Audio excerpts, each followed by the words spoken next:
Buenas noches y bienvenidos a la estación 33, transmitiendo terror desde el sótano del planeta.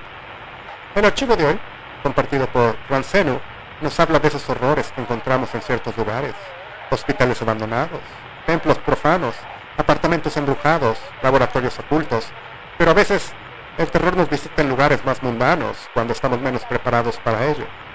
Los dejo entonces con La Cosa en la Biblioteca.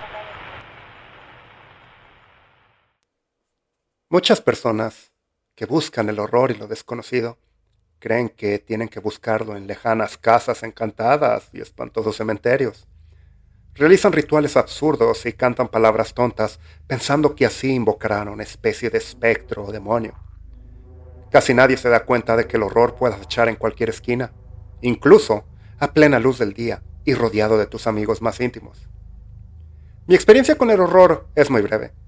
No había demonios, ni diablos, ni una especie de anciana psicótica que en secreto era una asesina en serie sociópata que guardaba a sus víctimas en el armario.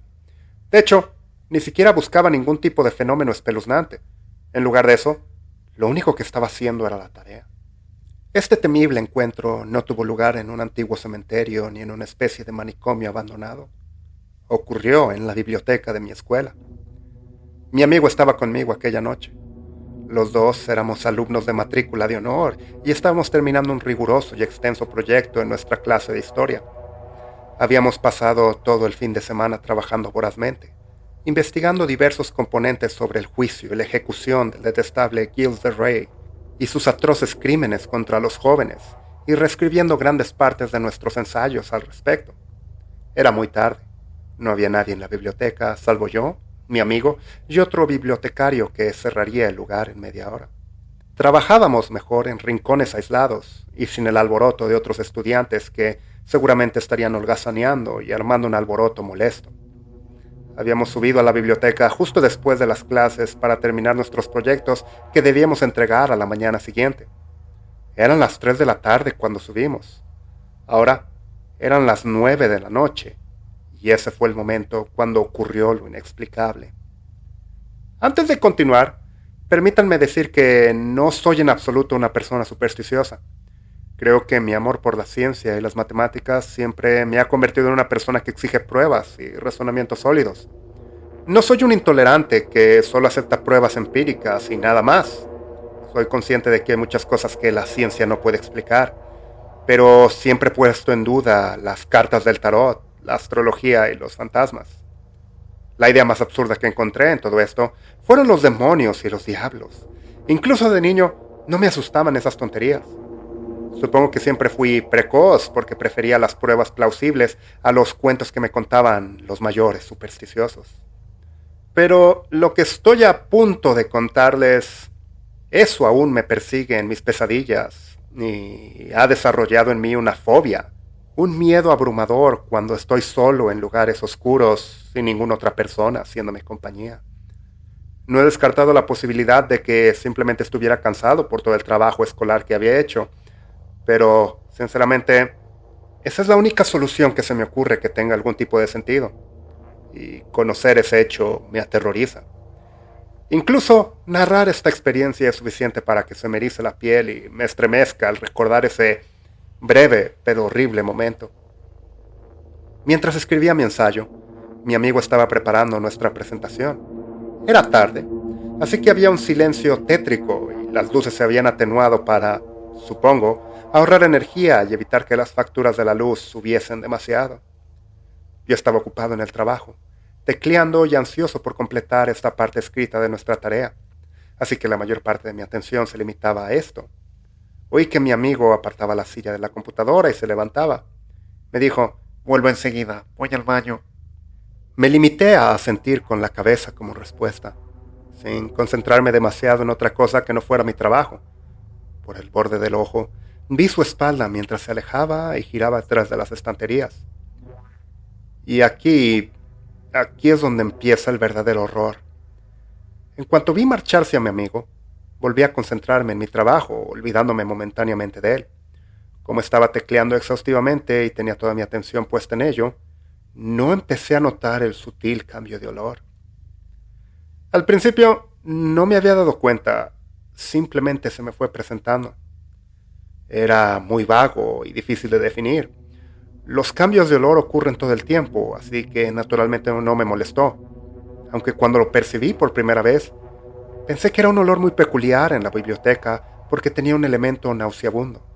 Una forma apropiada de describir la escena era la de un pescado podrido. No puedo decir realmente que fuera eso, ya que nunca había olido de verdad un olor tan fétido. Por un momento, pensé que había pasado un conserje con varias bolsas llenas de los desechos del día. Pero no era eso. Olía mucho peor que cualquier basura. Mientras seguía tecleando, empezó a hacerse progresivamente más fuerte e insoportable.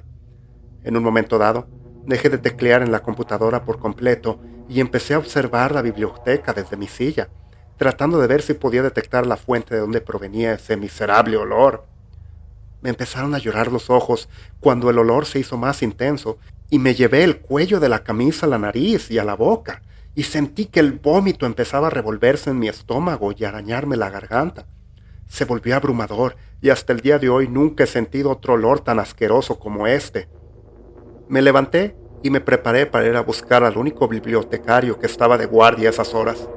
Supuse que tal vez ellos conocían el origen de este olor, o ellos mismos estaban haciendo algo para provocarlo, o se trataba de algún tipo de olor extraño que se produce debido a algún asunto de custodia en otro lugar. El espantoso olor se hacía cada vez más intenso. Era como si mis órganos del olfato se fueran a quemar de lo abrumador que era. Justo antes de que pudiera buscar al bibliotecario por la zona, de repente vi algo que se movía erráticamente por el borde de mi vista. Volteé a ver y vi a un ser extraño, pero ligeramente familiar, que movía la cabeza en todas direcciones, como si buscara algo frenéticamente. Tenía un aspecto algo descarriado, y entonces noté que giraba la cabeza en mi dirección. Cuando empezó a correr hacia mí, pude ver que se trataba de mi amigo. Sus ropas y rasgos parecían similares a distancia. El repugnante olor me había hecho olvidarme momentáneamente de él, y, por un momento, pensé que estaba buscando la fuente del olor, o que estaba buscando al bibliotecario. Pero lo primero que noté, que me inquietaba un poco, fue que corría. La biblioteca tenía una estricta política de no correr, y mi amigo era la última persona de la que sospecharía que quebrantaría las reglas. En segundo lugar, al observarle moverse, había algo inquietantemente raro. A menudo caminaba con calma y podía reconocerlo fácilmente por su andar tranquilo, incluso a unos metros de distancia. Pero ahora casi trotaba de un modo astutamente juguetón y burlón. Era como si no solo corriera, sino que bailara alocadamente al mismo tiempo. Sin embargo, lo peor estaba por llegar. Cuando vi que se acercaba rápidamente, noté algo que me congeló la sangre. Sin duda, había algo diferente y desconcertante en su rostro. A menudo tenía una expresión apacible y tranquila en él. Su sonrisa era amable y mostraba una especie de cálida timidez.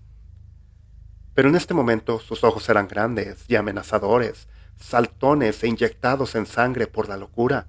Nunca había visto una mirada tan horrible y demente en los ojos de nadie que hubiera conocido en mi vida. Su rostro se retorcía de forma grotesca y exhibía una gran y extraña sonrisa. Sus labios estaban curvados hacia atrás y mostraban unos dientes amarillentos, finos y podridos, y unas encías ennegrecidas e hinchadas.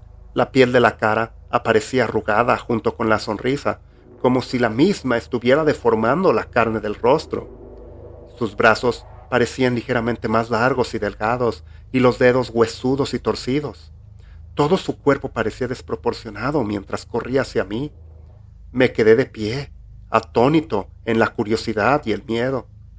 A medida que se acercaba, el inconfundible olor pútrido alcanzó su punto máximo y ya no pude soportarlo. Inmediatamente me agarré la cara con fuerza, haciendo todo lo posible por protegerla del olor. Mi amigo pasó corriendo junto a mí y mientras lo hacía, juro que pude oír una especie de risita escalofriante y una espeluznante respiración agitada a su paso. Lo vi pasar corriendo hacia el otro lado de la biblioteca, girar bruscamente a la izquierda y desaparecer detrás de una gran estantería. Rápidamente me dirigí hacia la dirección en la que había salido corriendo. pero cuando me fijé, al doblar la esquina, había desaparecido por completo. Esto me dejó una sensación de enorme inquietud, ya que había mucho espacio abierto por donde había corrido, y sin embargo, no estaba a la vista. Simplemente había desaparecido. Sacudí la cabeza y me hice numerosas preguntas, como por qué había visto a mi amigo tan extraño y sobre aquel terrible olor. Fue entonces cuando me di cuenta de que el olor a podrido también se había desvanecido, y si no recordaba mal, había desaparecido cuando lo hizo mi amigo. Justo cuando volví a mi computadora, inseguro de si quería o no volver a teclear o incluso quedarme ahí un minuto más, mi amigo regresó de repente, ahora con sus viejas formas familiares y nada fuera de lo común. Normalmente pensaría que esto me aliviaría un poco, pero en lugar de eso, me sentí nervioso e incluso temblaba un poco. Cuando me vio, su cara se volvió de repente preocupada y asustada. Se me acercó y me preguntó qué me pasaba. Me dijo que parecía que acababa de ver un fantasma. Tenía la cara descolorida, los ojos muy abiertos y apenas podía hablar y me temblaba la voz. Inmediatamente le pregunté si había captado ese horrible olor y para mi sorpresa y horror me dijo: ¿De qué olor estás hablando? No paraba de preguntarme cómo era posible que no se hubiera percatado. Era repugnante y parecía impregnar toda la escuela. Estuve a punto de vomitar. Era tan malo que me pareció casi como una broma de mal gusto negar haber olido siquiera un pequeño resto. Aunque aquello me asustó, lo peor estaba por llegar. Nervioso, le pregunté por qué había corrido tan deprisa junto a mí, y aunque lo expresé educadamente y pacientemente, le mencionó que el espantoso olor parecía proceder de él. Antes de seguir con la respuesta de mi amigo, permítanme decir que, después de lo que había pasado aquella noche, nunca volvería a entrar a la biblioteca, ni de noche ni a plena luz del día. Como he dicho antes, siempre me he considerado una persona racional, que no está dispuesta a dar crédito a fantasmas y entidades sobrenaturales por cosas que no se pueden explicar de inmediato. Solo para asegurar la rareza y el desconcierto de esta situación, había preguntado al bibliotecario antes de que cerraran si había percibido un olor horrible o si había visto a mi amigo pasar corriendo con un aspecto un poco inusual. Y, aunque me aterrorizó aún más, no me sorprendió cuando me dijo que no. La respuesta de mi amigo aún resuena en mí a altas horas de la noche, cuando miro fijamente al techo y me pregunto, en nombre de Dios, qué he visto esa noche, o si todo ha sido fruto del estrés y la falta del sueño. No me atrevería a admitir que los demonios y los fantasmas existen todavía, porque hay otro millón de respuestas que tendrían mucho más sentido antes de llegar a esa. Lo que me dijo mi amigo cuando le pregunté por qué había pasado corriendo a mi lado. Lo único con lo que me respondió fue con un: ¿de qué estás hablando? Estuve en el baño todo este tiempo.